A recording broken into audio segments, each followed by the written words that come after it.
And I definitely think that it's the man that sets the tone for how the communication is run in the relationship. If you're dating a guy and he's cussing at you and calling you out your name, then you're probably going to match his energy and meet him with the same type of thing, cussing at him and calling him out his name. But if you have a guy who's talking to you all calm, cool, and level headed, you will look like a fool to be sitting there cussing and acting belligerent when this person is talking all calm. So I really believe that the man does set the tone for the communication in the relationship.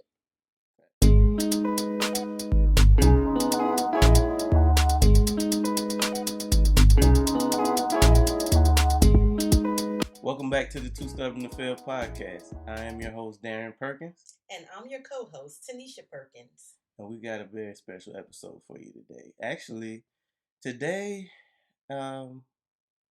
we wrapped up a pretty exciting weekend. So for one, we have the holiday, and then we had what else? We had two of my good friends' birthday this past weekend, and we had surprise parties for both of them, in which they were both surprised. Yes, so we want to shout out Jamie. Happy birthday. We also want to shout out Cece and Isom for their engagement. So we look forward to celebrating that more with them. And it was just a real good vibe this whole weekend. It was, we jokingly called it Surprise Saturday. Yeah.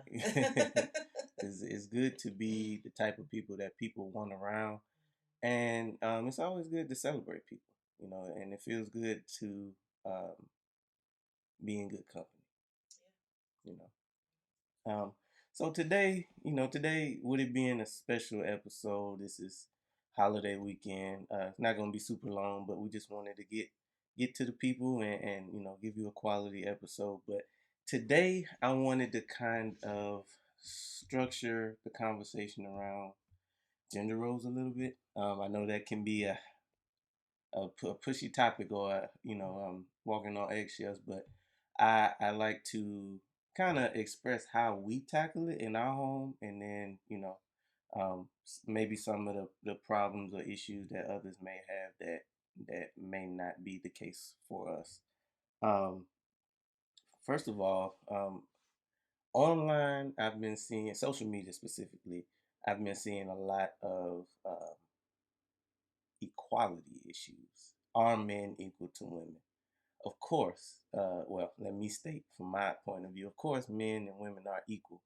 Um, there are roles within, I would say, a relationship. I don't think we could necessarily break it down to gender, but there are certain things that I just naturally am going to do. For instance, if there's anything that happens, say we get a something in the middle of the night, we hear something. I'm not going to tell you to go downstairs, and take care of that. Right. And another reason for that is because, you know, no shame. I'm scared of the dark. So But it's not because you're a woman. That's just the role within our relationship. right. And I think we can, first of all, it's a lot of sensitivity that makes this a bigger issue than it actually needs to be. Because you are a working woman. I have no problem with you working outside of the house and having your own money, being able to make your own decisions. That's not how I was raised, to be okay with all of that stuff. Me as a man, I still feel as though naturally I want to be that provider. Whether you make your own money or not, I would say two incomes in our house is a tremendous help. Absolutely. I'm not gonna ever knock that. But even if we had one, it's hard to say because we've never had to do that. But I don't think that it would cause any tension or problems in that way. And another thing, I wouldn't have a problem with you making a significant amount more money than me. What are your thoughts about that? About that whole ordeal about money? Well, I definitely agree that you wouldn't have a problem with me making more money than you. Um, because you're very secure in your role Right. as my husband. Um, but if we did have to survive off of one income, um, which I pray that never happens, like you said, we would be able to make it, but it wouldn't be comfortable. Not No. for me anyway. Just because I know how I like to eat, and I like to eat what I want to eat. So I would say meals do take up a good portion of our finances. yeah, Just because, like you said, we do. Um, we like to, splurge. If we're gonna but splurge on I anything, wouldn't even say splurge. We like to eat what we like to eat, right? and being that we are pescatarian and we can't just like go to pretty much any fast food restaurant and just get some wings or some nuggets and stuff like that, like we used to be able to do. It makes the pickings a lot slimmer when it comes to our meal choices. And oftentimes it's just more expensive now, too, eating healthy versus being able to get a 4 for 4 from Wendy's. Well, I would say yes and no, because yes, there are a lot of places that charge more for seafood, but the one thing that you didn't mention is that most of the time when we eating for a family of four. Right, So it's not just, one person where you could spend $10, $15 on yourself. We looking at $40 out the gate. And right, that's a cheap meal for the right, four of us. right. So that makes a huge difference in our planning, in our day to day meal preparations. We always in the back of our mind have to account for the other three people that live with us, Mm-hmm. you know. Um, but just to reiterate, I do believe that men and women are equal. There just are things that naturally within each relationship, one partner is going to be more comfortable with doing. Mm-hmm. It's not that I'm just going to rely on you to do the dishes, to do the cleaning, to do house stuff. Mm-hmm. I don't have a problem with doing the laundry. I would, on the flip side of that, I don't allow you in the yard. It's not that you can't do these things. It's just like I would prefer to cut the grass or the little stuff around in the yard to kind of maintain it, if you will. Mm-hmm. And I guess that's just me in my head. One of the things that I don't have a big ego, but in a way, I just always see if you are outside cutting the grass, some man just driving by, walking by, like, ain't no man in that house. That always, on some level plays into my psyche, and then it's like, no, I got it. Don't even worry about that. It's not a big deal. If you absolutely wanted to be out there, it'd be different. I do appreciate you offering from time to time, but I know you don't like to sweat. So. Nope. And it's funny that our topic today is about gender roles Yeah. because Friday, when I was at dinner with one of my girlfriends, she asked me, she said, "Do you and Darren conform to, stereotypical gender roles?" And I was like, for the most part, no, Mm. because I cook some days, you cook some days. Mm. When we go out to eat, sometimes I may pay the bill, you may pay the Right. bill. I said the only time I can see us having maybe a stereotypical gender role is like you always take out the trash. Yeah. So Yeah. like, yeah. That's So true. I and I'm always. grateful for that. Mhm. Yeah, that's one of the things, and I think one of the things that plays into That like that is I literally I never have to tell you like to take out the trash or remind you like you. That's one thing I can say you're on it. Other things I may feel like, well, if I don't do it, it ain't gonna get done, but that ain't one mm-hmm. of Like dishes. them. Guilty. They got to be piling out of the sink for me to touch them. But eventually, I will get to them. But Well, like you said, the trash, that's kind of my thing. Like I don't. It's like I know that our trash man pulls up on Tuesdays. Had that trash out there in the morning. Every other Friday we'll recycle. Like that's just like you said. I don't even think about it. mhm. And I guess I could probably become that way with more things around the house. But you know, if it's good to have at least one thing that you know. But in all fairness, let's be transparent. Mm. I am the more handy person out of the two of us. Mm. I'm more mechanically inclined. I would say that. I don't. Mm. I don't have a problem admitting that. I just would rather pay somebody to do it. It's not that I can't do it. It's just a lot of the times I just don't have no desire to even try to fix And I think in my case, just like my dad just always taught me certain things it. for me to know myself, like how to change a tire, Mm. how to check your battery, if you need water in your car, like stuff like that. That's why like I can diagnose like mechanical issues like it's nobody business, especially having the little hoopies that I've had over the years, and also like with me having so many years as being a single mom Mm.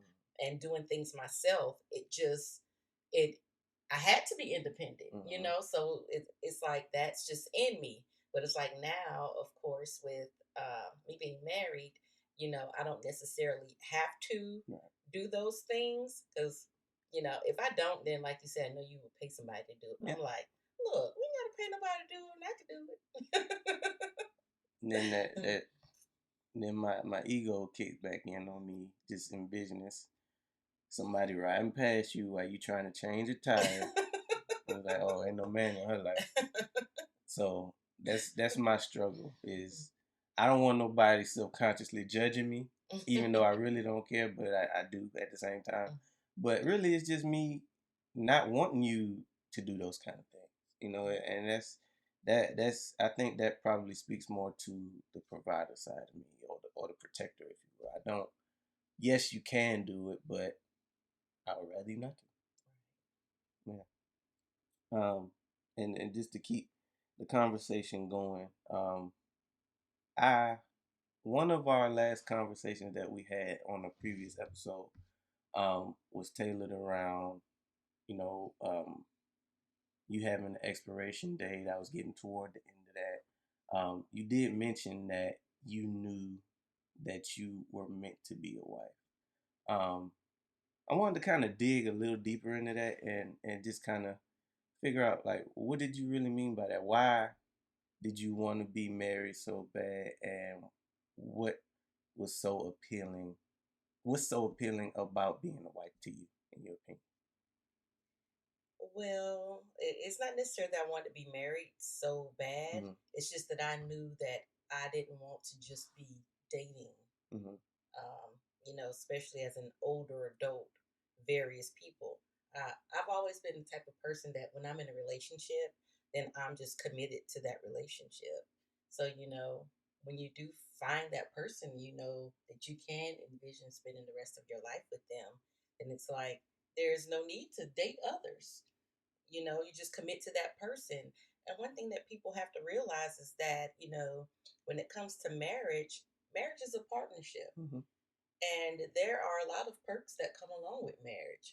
When you get married, you lower your tax liability. You're going from, like I said, I was previously a single mom paying all my bills myself to now splitting bills and having more money, that's in the household, double Mm-hmm. incomes, so that there are a lot of good perks that go Mm-hmm. along with it being married. So, if God forbid, if anything happens to me or happens to you, then, we can speak on each other's behalf, at a hospital because we're family. You know, Emergency contact. those are things, those are perks you don't have as a boyfriend or a girlfriend. God forbid, granted, if I die, y'all gonna get a lot of money, from my life insurance, but you can also get my social security, those types of things. So those are things that people need to think about, when they are, considering marriage or dating or just looking at that picture holistically and making the decision on, your next steps to come in your relationship. That's true. One thing that you said that I want to touch on is going 50-50 on bills. Now, I know the community. I don't know if it's the black community or if it's just social media community. They split on that. Some it's a portion of people who believe in going 50-50. There's also a portion of people who believe that the man should pay everything, all the bills. Now, with that being said, I think that your financial status plays a huge part in that, because if I were making enough, if I was making enough to subsidize everything in our household, yes, I would have no problem with paying the bills. We have a dynamic setup where you don't mind paying for things. So if I was able to 100% take care of everything without any help from my wife, yeah, I would do that. That doesn't mean that um, you don't appreciate it, or you're being lazy.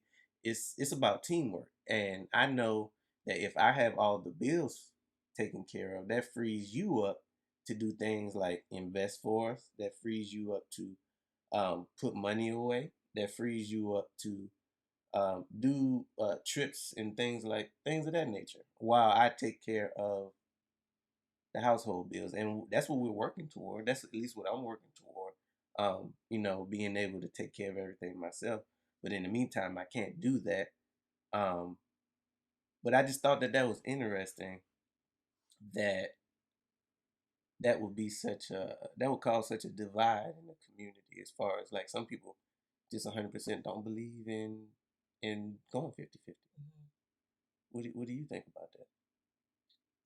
That's just never been in me because, Mm-hmm. like, anyone who knows me knows that I have an extremely given spirit. Mm-hmm. I'm the type of person that if I have it, you with me, we got it. Right. And it's by having that spirit that I know that God is truly going to bless me even more so tremendously, because I just have a given spirit like that where, and I don't expect you to do everything. Um, but like you said, once you have it like that, I'm sure you will pay all Mm-hmm. the bills Right. yourself. You Because know. that's just how I am. Hmm. And I think probably I can't speak for everybody, but you being used to taking care of everything yourself um, could breed two things. It could be a situation where you just tired of being the everything, and at some point maybe you will want to know how it feels to be taken care of as opposed to taking care of people. And maybe that's how some people feel in that regard. But in our household, we just don't operate like that. and again, it has nothing to do with you being the woman or me being the man. It's just the roles that we've chosen within our relationship. Right. Hmm. Like we work as a team. Hmm. A true team. Um, we kind of That was the basis of what I wanted to talk about. But I did have another interesting topic that I'll cover right after these endorsements. Built on a passion and love for art, All Things Design is here to create spaces you will love and custom designs and memories that will last a lifetime. All Things Design specializes in event design, interior design, corporate design, custom design projects, and home closet organization. And that's just to name a few. Communication is key. We're here for whatever you need. We'll help you solidify your vision and keep in constant contact until your dream is realized. All Things Design, a step above the rest. Be sure to book at allthingsdesign.org. All right, let's get back to the show. Welcome back to the Too Stubborn to Fail podcast. We are having an amazing conversation. Really just talking about gender roles and how the narrative, we're not even gonna go with the narrative, just how our dynamic is in our household and how we move and shape when it comes to the day to day stuff. Um, One thing that I really value about our relationship is our ability to keep things in house. What happens in these walls stays in these walls. I'm not gonna go tell X, Y, and Z to anybody. First of all, anybody who knows anything about me, they know that I just don't share things. Like that's just I'm a vault. you tell me something and it's gonna die with me, really.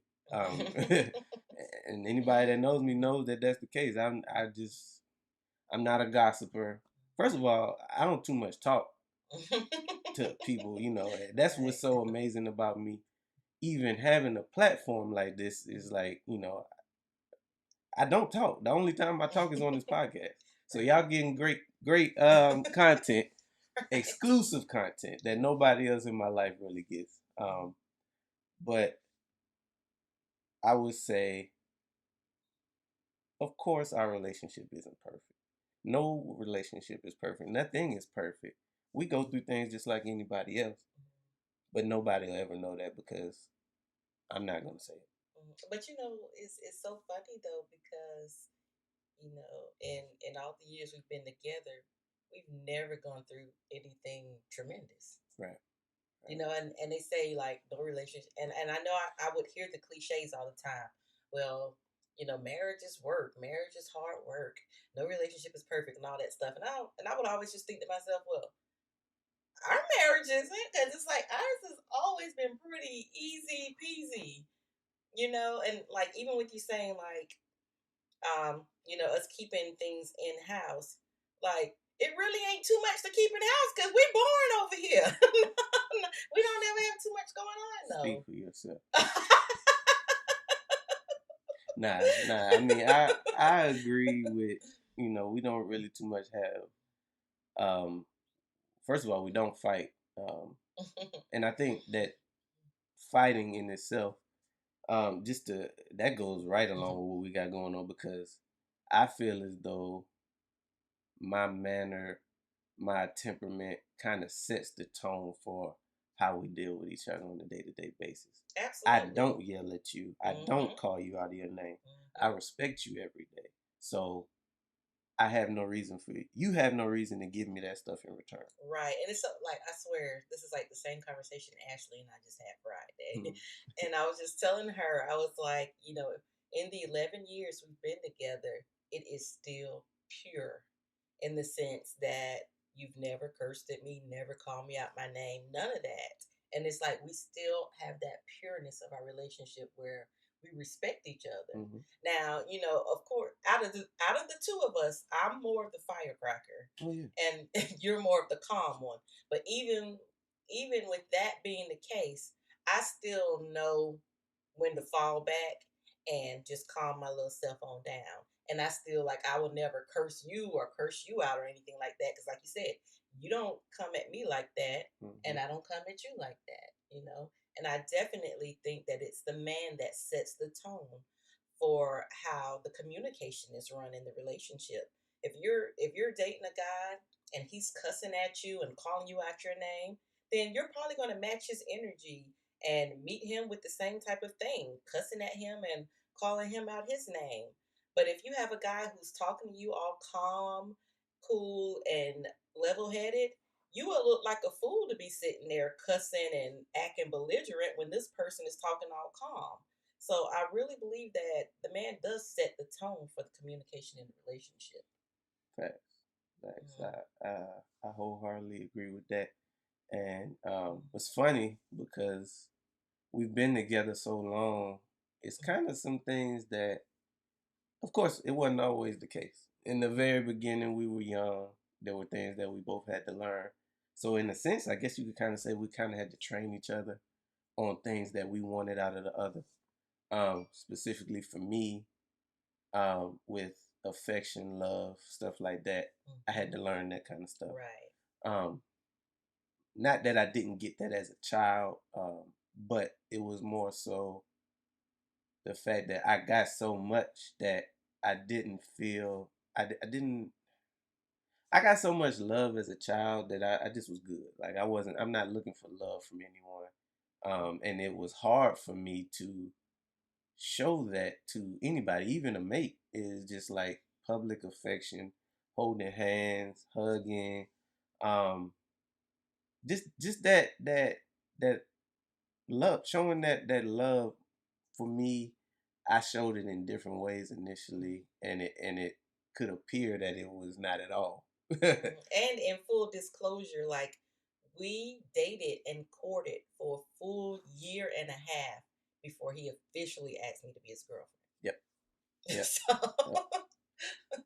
I'm thorough, yeah. if nothing else. So it was a year for that, and then it was 6 years before I proposed. 5.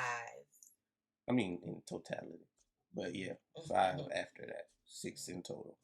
But yeah, I'm a thorough guy. What can I say?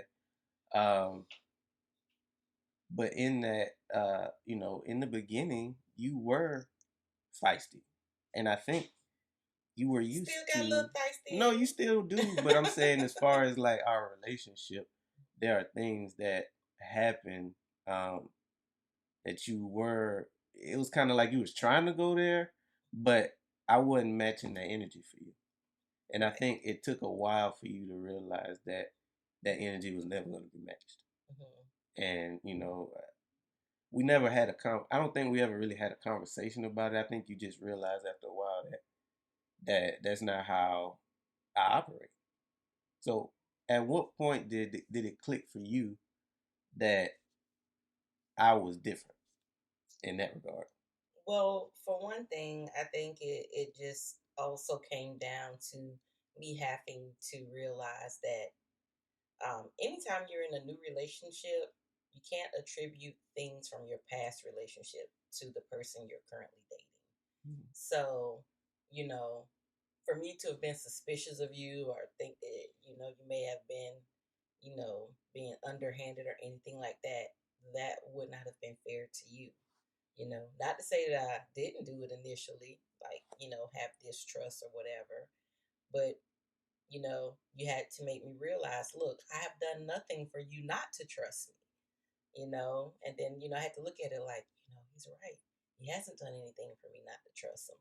But, when you've been done bad in the past, sometimes it's hard to just, wholeheartedly trust someone, um, that you don't really know like that. But it's just like after dating you and getting to know you and seeing that you are like me. And like, I'm the type of person, like I told you from the beginning, I will break up with you before I ever cheat on you. Like, to me, cheating is so unnecessary. So, you know, and you've had the same sentiments, Mm-hmm. you know. So for me to find a guy who, you know, feels the same way that I feel about relationships in terms of your integrity and your faithfulness, then that was great, you know. And just being with you and knowing like you didn't have all these females calling your phone and stuff like that. Like, it's so funny. I was just telling one of my girlfriends, I was like, you and me, we can switch phones for a weekend. It's nothing, Mm-hmm. because like neither one of us have to worry about who's calling the other person's phone. Like it's never really been that. Mm-hmm. Um, one First of all, we're married. That should never happen, even in a relationship. Depending on what you got going on, because I know it's some open stuff out there. But I think, like you said, for the most part, it's nothing to hide. I've found that I don't have the energy to entertain multiple women. It's so it's so much that goes into keeping one woman happy that I wouldn't dare try to juggle that. And to be honest, I never really have been what you would call a player. Even in my super single days, I just would never commit, and that freed me up to do what I wanted to do. But I never lied to any woman to be like, we in a relationship while I'm over here doing X, Y, and Z. I just wasn't in a relationship altogether, and that freed me up to be who I wanted to be, and I had some fun doing it. I got it all out of my system. But I always had honesty as the forefront. Like you gonna know what it is between you and I from day one. What did I tell you? One of the things I told you in the beginning. That you ain't shit. That used to be my line. I would that way I could under promise and over deliver.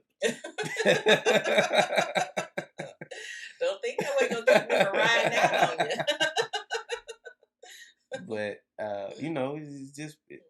guess that's just part of getting to know people. But I feel as though honesty is definitely a key to sustaining a relationship, sustaining a healthy relationship of any kind. You need to have that trust with your partner, no matter what, and that needs to be known up front. Obviously, a liar is not going to tell you the truth up front, but you and I are not liars, so Right. Like I tell the truth to my own detriment. yeah, that's a favorite line. I'm so serious though. I do. Um, One other thing that I wanted to touch on. This is actually um, something that came to me maybe this weekend that I wanted to touch on, and it's the value of low maintenance friends. For one, let me go ahead and define what a low maintenance friend is.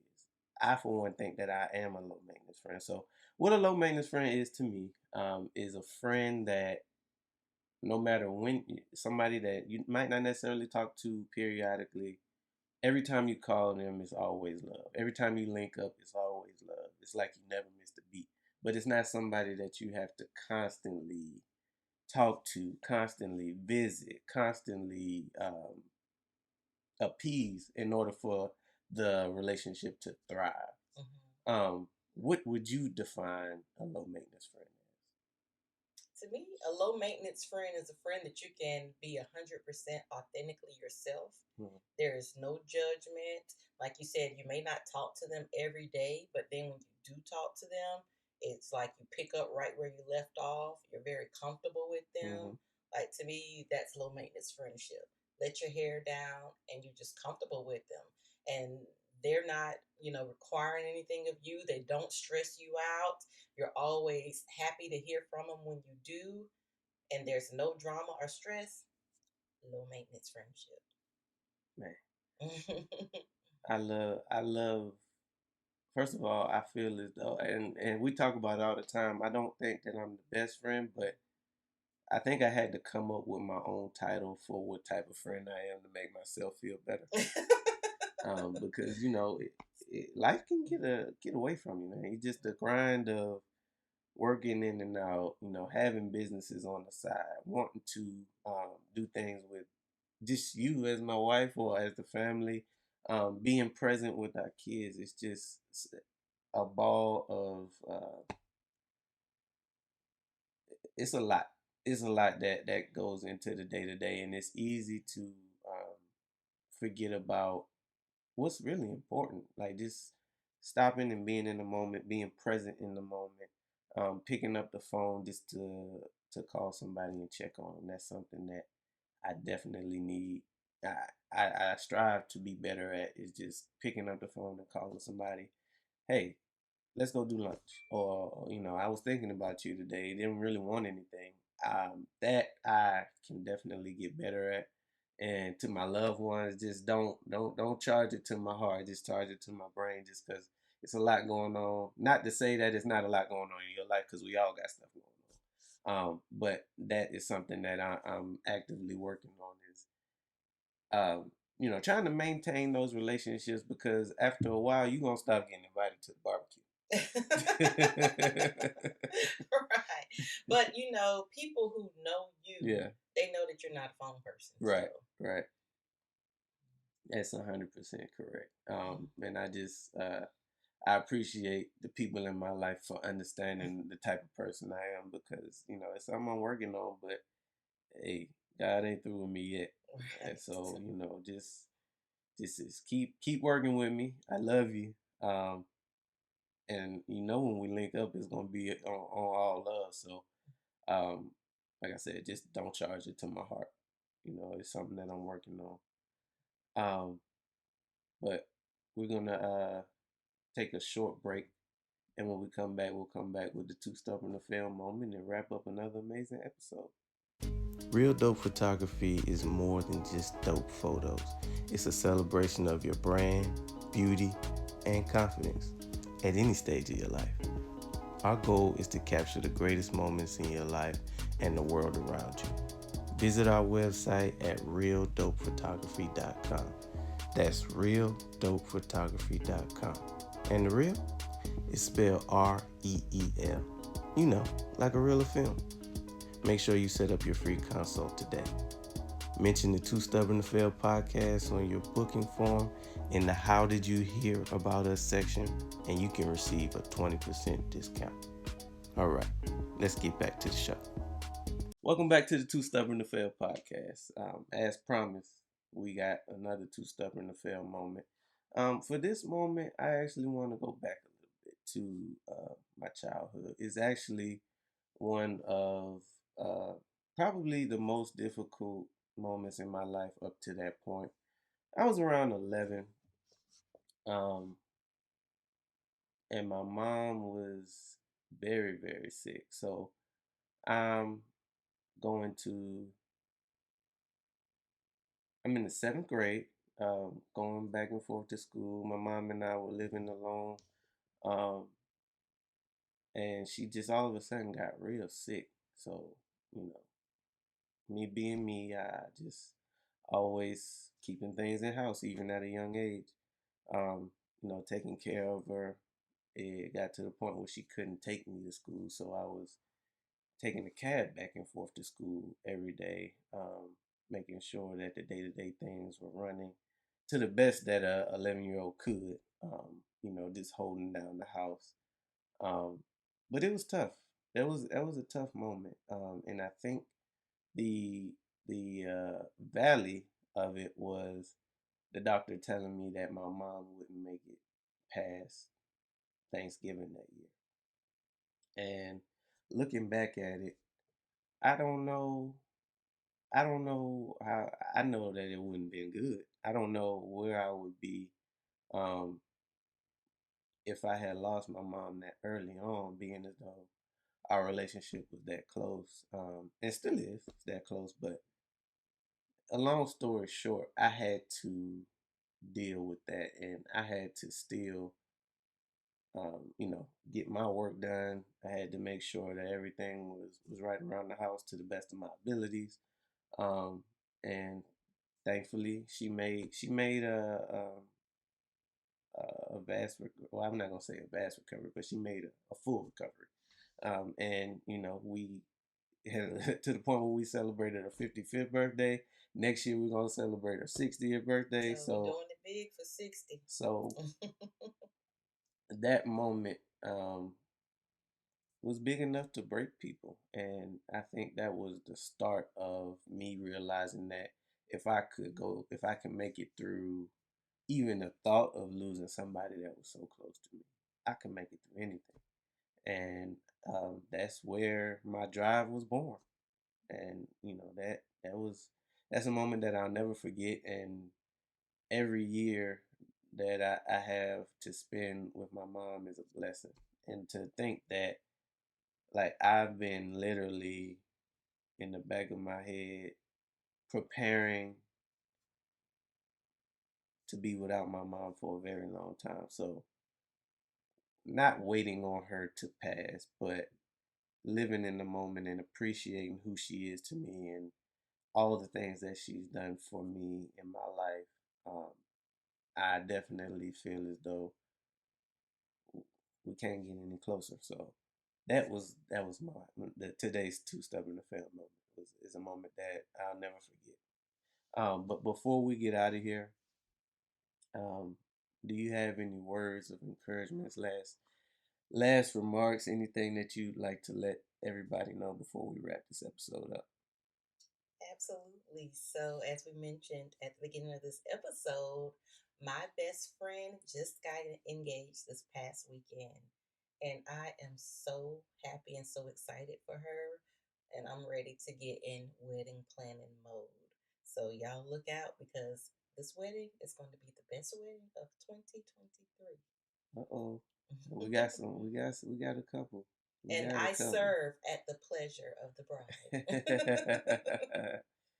Well, you heard it here first. Is 2023 is a year full of weddings. So I look forward to celebrating with the people that we love and that love us.